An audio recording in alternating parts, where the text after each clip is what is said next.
Premier League radio in a Premier League city.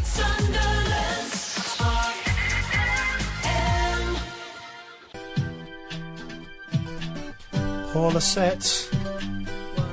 Paparazzi here on the 3A Sports Show. Good evening and welcome. My name's Andrew Snaith, and I'm joined as ever by Mr. Andy Muckles. Good evening. And the legendary Adam Callan as well. Hello. And we are dedicated to promoting local sports people. We have one of those on the line now. Andy Thompson, I've been told that you've been invited to lift for Great Britain in Sweden this May. I have a Callan question here. Oh, I am personally excited by this. Very the tension. You can cut the tension with a knife in here. Exactly, in our cupboard. Not just a butter knife, like one of those electric carbon carvers. knife. Yeah, because I think you would need one of those to cut the tension. It's that thick. Adam, you all right? Yes. This better be good. We've built it up a little bit, haven't we? And he's feeling the pressure. Yes. Right, do you want the Callan question now? If you want, yeah, give us it in an hour if you want. Which player has had the most substitute appearances in the Premier League?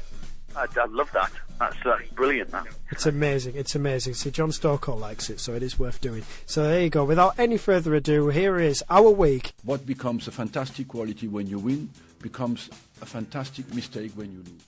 Who is your mucker this evening? Well, this evening and this week on the 3A Sports Show, we've got once again someone who's involved in martial arts. I mean, last week it was Tommy Conroy, the boxing promoter.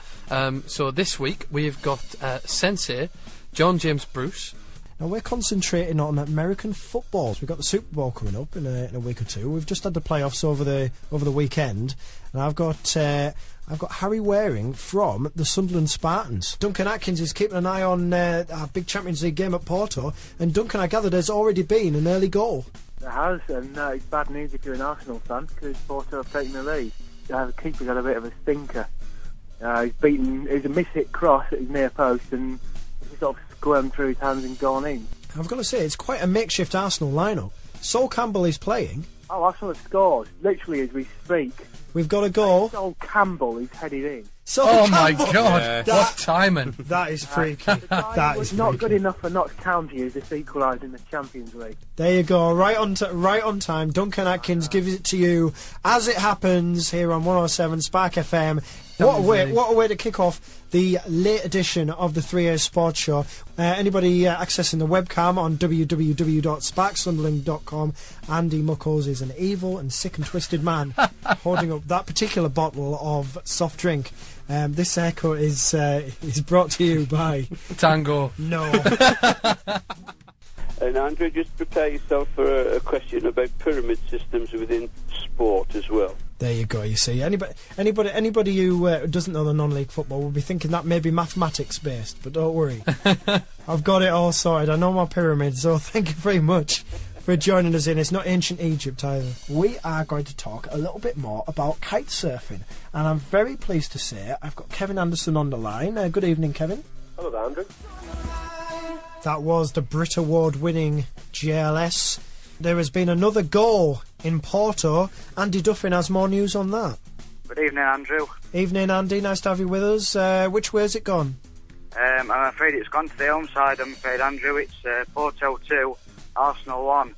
It's been a terrible night for Fabianski, the Arsenal goalkeeper. The Callan question isn't the only competition we're running this evening. Oh yes, we've got the Snaith Snippet on the go. It went very well last week, and so there you go. We've got another figure from the world of football for you. So without any further ado, because there's been a lot of ado, let's hear a little bit of the Snaith Snippet. The players around me have made it easy for me coming in with obviously the world-class players like Patrick and Carlos, and there's so many to name, but I mean it's been fantastic for me from day one. The sound of leather on willow. No, we're not talking bondage. We're talking cricket. No, this is a historic moment in the history of the 3A Sports Show. It really is. These moments only come around every so often. My next guest is the voice of Tyne Tees Sport, a man with over 30 years of broadcasting experience and a true legend in our region. I feel we should have some kind of historic music over the background. Never know. Anyway, we'll move on. Of course, I'm talking about the legendary Mr. Roger Thames, and he should be on the phone right now. Good evening, Roger. What a load of flannel. It took me 10 minutes to write that, Roger.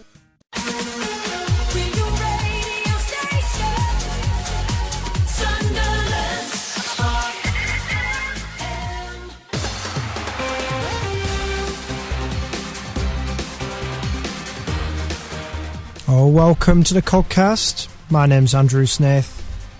Welcome back, and I'm very pleased to say that the Whitby Town manager, Harry Dunn, joins us. Good evening, Harry. Good evening, Andrew. Nice to have you with us as always, Harry. Thank you very much. It's certainly been a difficult week for Whitby Town. Well, I would say, how can I put it, Andrew? Very, very difficult week, and I think that would probably be the understatement of the month, I would think. Yes, I guess there's no other way of starting the show but to look back on Tuesday night's result, Harry. A lot of people have said it's quite embarrassing. Well, we certainly had a go at the players after the game, and but when you sit down in the cold light of day, Andrew, I think you've got to take it into context as how it came about. I've said for the last couple of weeks, I think Durham are getting better and better.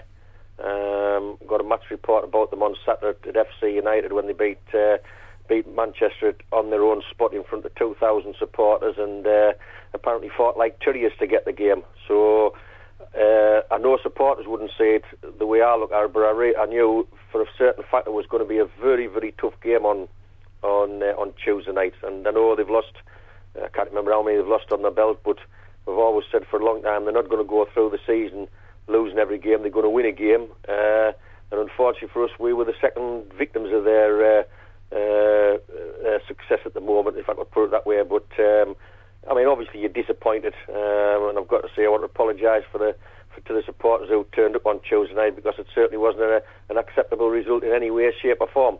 Okay, Harry, what exactly did you say to the players before the game started? Well, the one thing we did say to them was it wasn't going to be an easy night.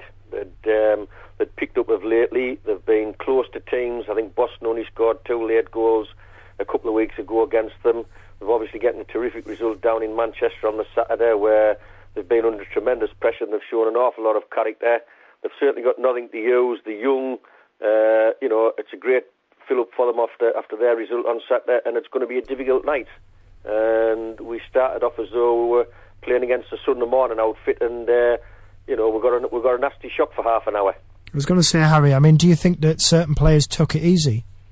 I think certain players take it easy. I don't think you take it easy in any game, Andrew, to be perfectly honest. I think we certainly know for a fact what went on. We thought we had much more time to play than what we actually had. We felt we were probably better. We could have played the pitch better, but having said that, we've been training on the Caedmon Centre for quite a few months, so we should be used to that surface. I think the goals caught us cold, caught certain people out, and all of a sudden you find yourself 3-0 down after half an hour, and you're thinking, how's this going to go? Is it going to end up 5 or 6, or are we going to put our fingers out and get in among them and start and play like we can play? I was going to say, Harry, my next question was, what did you say to the players at half time? Well, I think you've got to be realistic. I mean, we came in, we got a goal back.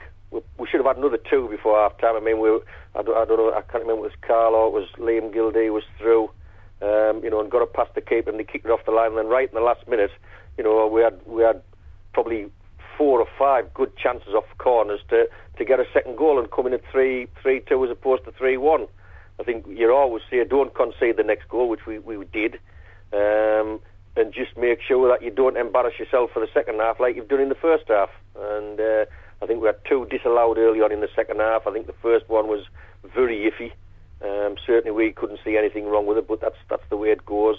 But at 4-1, we still played it, we still pushed the game on, but then the injuries start to kick in, and we start to get suspend players not 100% fit.